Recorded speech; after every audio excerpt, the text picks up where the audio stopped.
굴욕적인 탈락, 유효 슈팅 X. 처참하게 패배한 한국 축구. 최악으로 끝난 아시안컵. 한국 vs 요르단. 영국, BBC, 도 한국의 아시안컵 소식을 집중적으로 다뤘다. 위르겐 클린스만, 60, 감독의 불분명한 미래도 직접 언급했다. 클린스만 감독이 이끄는 대한민국 축구국가대표팀은 7일 새벽 0시, 한국 시간, 카타르 알라이안의 아흐메디 빈 알리 스타디움에서 열린 요르단과 2023 아시아 축구연맹, AFC, 카타르 아시안컵 준결승에서 0에서 2로 졌다. 상대 역사의 희생양이 됐다. 사상 첫 아시안컵 4강을 밟았던 요르단은 결승까지 진출하는 파란을 일으켰다. 한국은 요르단전에서 단 한 번의 유효 슈팅도 기록하지 못했다. 변명의 여지 없는 완패였다. 영국 유력지, BBC도 놀랐다. 매체는 한국과 요르단의 경기 결과를 전하며 1년 전 한국 대표팀에 부임한 클린스만 감독은 팬들에게 인기가 없었다. 앞으로 행보도 관심이 쏠릴 전망이다. 라고 보도했다. 요르단전 패배가 적잖은 충격이라는 의미다.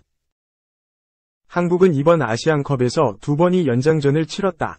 2경기 모두 패배 직전까지 몰렸다. 16강 사우디아라비아전에서 한국은 후반전 선제 실점한 뒤 추가 시간이 돼서야 조규성, 미트윌란, 위 동점골 덕에 경기를 승부차기까지 이어갔다.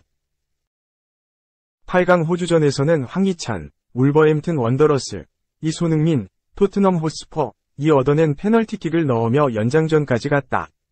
손흥민의 직접 프리킥 득점이 한국의 2에서 1 승리를 안겼다. 세 번째 기적은 없었다. BBC는 1960년 아시안컵에서 마지막 우승을 기록했던 한국은 후반 추가 시간에 골을 넣으며 4강에 진출했지만 아마드 빈 알리 스타디움에서는 죽어가는 순간에 탈출구를 찾지 못했다. 라고 표현했다. 일본 사커 다이제스트 또한 한국에게 다시 기적은 일어나지 않았다. 연속 연장전 탓인지 기세가 갈수록 꺾였고 교체 전술도 먹히지 않았다. 결과는 완패였다. 라고 평가했다.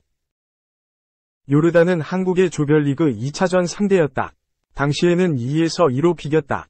4강 경기는 달랐다.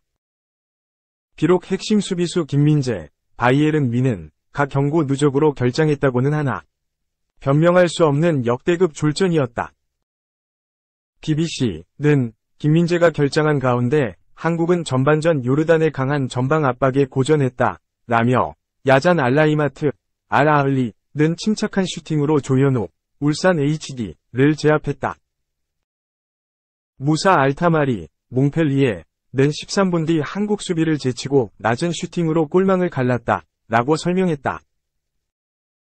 클린스만의 조국 독일도 비판했다. 독일 스포르트일은 클린스만 감독이 이끄는 대한민국은 약체를 상대로 탈락했다.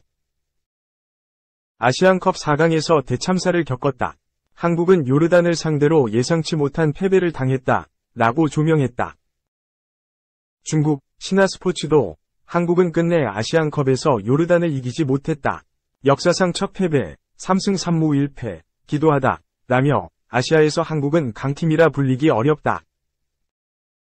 준결승 진출하기까지 90분 내 승리를 거둔 경기는 1차전 바레인과 경기뿐이었다. 라고 꼬집었다. 일본 사커 다이제스트는 한국은 3번의 기적을 겪었다. 사우디아라비아전 조규성은 헤더 동점골을 넣었고 호주전 황희찬은 페널티킥을 성공했다. 호주와 연장 전반전에는 손흥민의 프리킥 골로 승리했다. 라며 하지만 네 번째 기적은 없었다. 라고 알렸다. 요르단전은 유독 졸전이었다. 한국은 요르단이 유효 슈팅 7개를 퍼부을 동안 단 한 개의 슈팅도 요르단 골문으로 날리지 못했다. 사커 다이제스트는 이재성, 마인츠, 위 헤더가 골대를 맞았고 조규성의 슈팅도 위협적이었다. 허나 유효 슈팅은 0개였다. 라고 했다. 대회 전 유로스포츠와 ESPN, 영국, 가디언 등은 한국을 유력한 우승 후보라 꼽았다. 결과는 4강전 졸전 후 탈락이었다. 디애슬레틱이 경고했던 클린스만 감독의 전술 문제가 터진 셈이었다. 이미 아시안컵 역사를 쓴 요르단은 결승 무대까지 도전한다. 이란과 카타르 4강 경기 승자와 맞붙는다. 2. 아시안컵, 클린스만이 실감나게 한 감독의 중요성. 황금세대보다 중요한 황금 감독. 재료가 좋아도 요리사가 나쁘면 음식은 맛이 없다.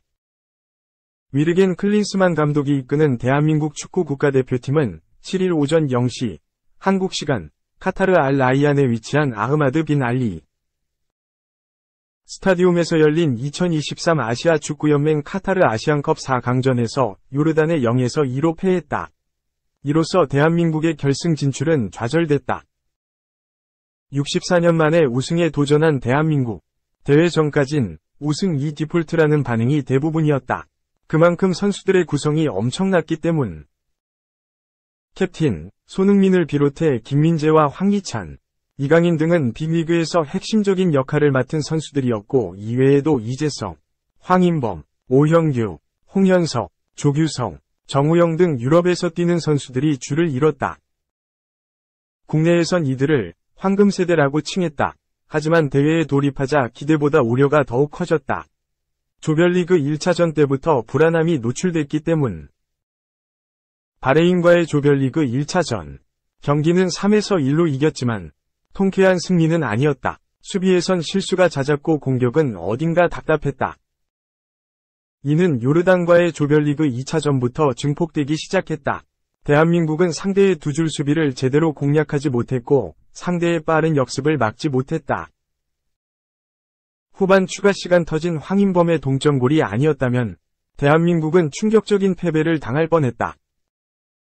말레이시아전에선 암울함 그 자체였다. 객관적인 전력에서도 두세 수 정도 차이가 난다는 평가를 받았지만 경기는 팽팽했다. 전술적인 부분에선 오히려 말레이시아가 앞섰다. 선수들의 투지도 말레이시아 쪽에서 잘 확인할 수 있었다. 그렇게 대한민국은 말레이시아와 3에서 3으로 비기며 조 2위로 16강에 진출했다. 1강 3약이라는 평가를 받은 2조에서 2위. 이미 자존심을 구긴 대한민국이지만 더 이상 물러설 곳이 없었다. 토너먼트에 진입한 이상 선수들의 능력을 믿을 수밖에 없었다. 그도 그럴 것이 클린스만 감독의 전술은 무색체 그 자체였다. 어떤 축구를 하려는지 파악할 수도 없었다.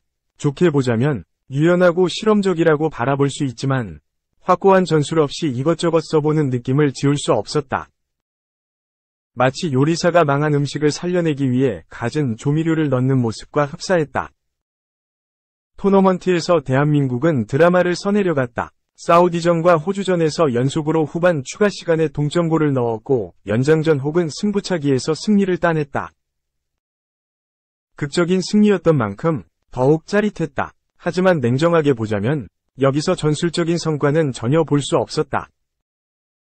그저 손흥민이 잘했기에, 황희찬이 잘했기에, 조현우가 잘 막아냈기에 얻어낸 승리였다. 결국 요르단전에서 한계를 느꼈다. 이미 대한민국의 전력 분석을 마친 요르단은 조별리그 때보다 더욱 효과적인 축구를 선보였다. 그에 반해 대한민국은 발전이 없었다. 알타마리의 드리블이 매섭다는 점은 국민 모두가 알고 있었지만 이를 전혀 막아내지 못했다.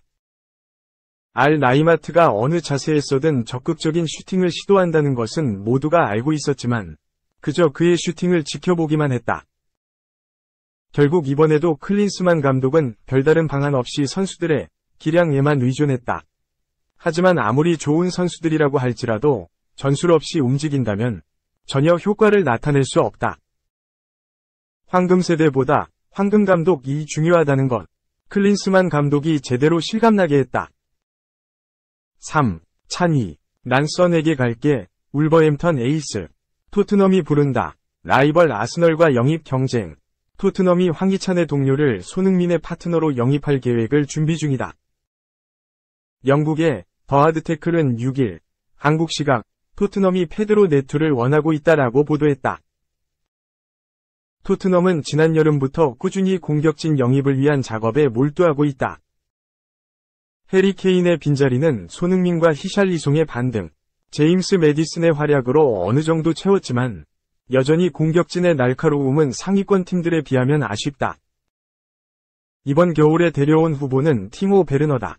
토트넘은 베르너 임대 계약으로 그가 토트넘 공격진의 보탬이 될 수 있을지를 판단한 후 오는 여름 완전 영입할 수 있다. 다만 베르너는 토트넘 공격에 조금씩 보탬이 되는 것과는 별개로 득점력과 활약이 아직까지 인상 깊지 않다. 토트넘으로서도 고민이 될 수밖에 없는 부분이다. 다른 후보도 고려했다. 유망주 안토니오 누사가 이름을 올렸다. 하지만 누사는 브렌트포드 이적을 택했다. 이후 메디컬 테스트 문제로 누사가 브렌트포드행이 좌절됐고 토트넘은 다시 누사 영입을 고민했지만 성사되지 않았다.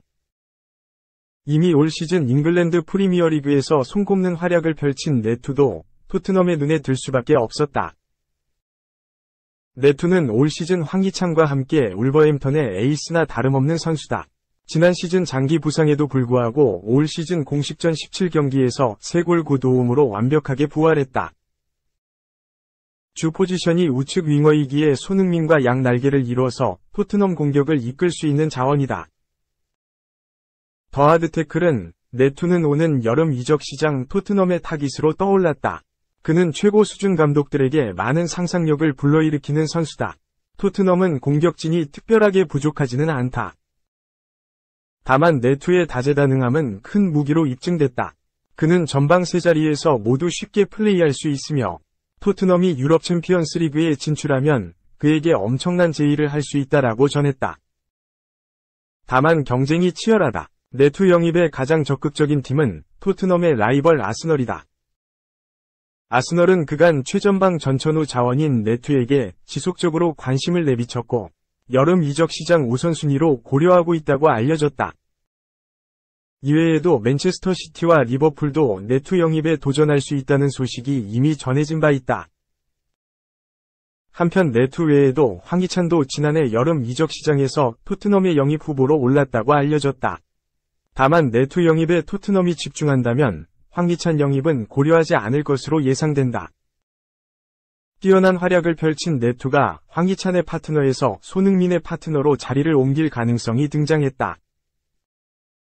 그의 활약이 계속 이어진다면 토트넘뿐만 아니라 그에게 손을 뻗을 팀의 수는 엄청난 것으로 보인다.